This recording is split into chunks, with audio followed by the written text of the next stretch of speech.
বই পড়ুন, বই পড়ান, বই উপহার দিন, এই লক্ষ্যে শহর ছাড়িয়ে গ্রামে গঞ্জে মহকুমায় এখন বইমেলার আয়োজন নজর কেড়েছে। নানান ধরনের বই পড়ার ক্ষেত্রে পাঠকরা পাচ্ছে একটি প্ল্যাটফর্ম। স্টলে স্টলে ঘুরে বিভিন্ন স্বাদের বই পড়ার সুযোগ মিলছে। জঙ্গিপুর থেকে ডোমকল, বেলডাঙ্গা, মুর্শিদাবাদের ৩ মহকুমায় বই মেলার আসর। প্রচুর বইয়ের সম্ভার নিয়ে শনিবার বেলডাঙ্গায় উদ্বোধন হল বইমেলার। বেলডাঙ্গা কলেজ মাঠে এই বইমেলার উদ্বোধন করলেন মুর্শিদাবাদ পুলিশ জেলার পুলিশ সুপার সূর্যপ্রতাপ যাদব। উপস্থিত ছিলেন স্থানীয় জনপ্রতিনিধিরা, বিশিষ্টজনেরা। বেলডাঙ্গা বইমেলা নিয়ে পুলিশ সুপার জানান, খুবই ভালো। In fact participation from the student, ছোট ছোট স্টুডেন্টরা নিজে সায়েন্স প্র্যাকটিক্যাল আর যেগুলো নিয়ে এসছে, এটা দেখে ভালো হলো কি ওরা তো সায়েন্স বই নিজে প্রদর্শন দিচ্ছে অ্যান্ড পাবলিশাররা আসছে। এর থেকে সাধারণ মানুষরা অনেক লাভবান হবে। আমি আশা করছি কি এটা খুবই সাকসেসফুল। বইমেলার পাশাপাশি যে পুষ্প প্রদর্শনী চলছে, এটা নিয়ে বইমেলায় বিভিন্ন প্রকাশনী সংস্থা স্টল দিয়েছে। ছাত্রছাত্রীরাও মডেল প্রদর্শনীর মাধ্যমে তুলে ধরে নানান বিষয়। বইমেলার সাথেই হয় পুষ্প প্রদর্শনী। পাশাপাশি ডোমকলেও বই ও পৌর মেলা জনকল্যাণ ময়দানে। 5 দিনের মেলায় বইয়ের পাশাপাশি থাকছে খাবার ও হস্তশিল্পের প্রদর্শনী।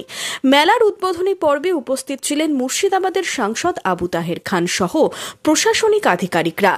সাংসদ জানান, এই যে হার্ট অফ দ্য টাউন, এই যে মঞ্চ, এখানে যে বইমেলাটা হচ্ছে, এখানে দেখতে দেখতে 7 বছর অতিক্রান্ত হতে চললে এই বইমেলা। এবারের বইমেলায় নিশ্চয়ই আরও ভালো হবে। প্রতি বছরের থেকে এবারে আরও বেশি পুস্তক বেচাকেনা হবে, গল্পের বই বেচাকেনা বেশি হবে এবং যারা প্রকাশনা এসেছেন তাদেরকে আমরা অসংখ্য ধন্যবাদ, অভিনন্দন জানিয়েছি। এবার 7ম বর্ষে এই বইমেলা। মেলার পাশাপাশি রয়েছে অঙ্কন, কুইজ, বিতর্ক, আবৃত্তি সহ নানা প্রতিযোগিতামূলক অনুষ্ঠান। একই সাথে বইমেলা চলছে জঙ্গিপুর ম্যাকেঞ্জি পার্ক ময়দানেও। 19তম জঙ্গিপুর বইমেলা চলবে আগামী 28শে ফেব্রুয়ারি পর্যন্ত। মেলার উদ্বোধনের আগে হয় বর্ণাঢ্য শোভাযাত্রা, যেখানে অংশ নেন জনপ্রতিনিধি থেকে স্কুলের পড়ুয়া, স্থানীয় বাসিন্দা, বইপ্রেমী মানুষজন। মেলার উদ্বোধন করেন বিশিষ্ট সাহিত্যিক অধ্যাপক ডক্টর অর্ণব সাহা, জঙ্গিপুরের বিধায়ক জাকির হোসেন, জঙ্গিপুর পৌরসভার চেয়ারম্যান মফিজুল ইসলাম সহ অন্যান্যরা। একটা বই আসলে কি?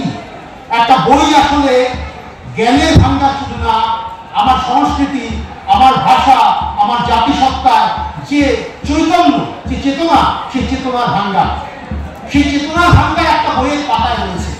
সেটা যখন আমি আমার বাড়িতে নিয়ে যাই, যখন আমি আমার আলমারিতে রাখি বা আমার টেবিলের উপর রাখি, যখন সেই বইয়ের পাতা উল্টোই, তখন আসলে সেই চেতনার পরতে পরতে আমার প্রত্যেকে প্রতিমুহূর্তে ঢুকে যায়। বাংলা ভাষা এবং বাংলা সংস্কৃতিকে বাঁচিয়ে রাখার ক্ষেত্রে জেলার বিভিন্ন প্রান্তে বইমেলার আয়োজনকে সাধুবাদ জানানো হচ্ছে। Bureau report, imagine community media.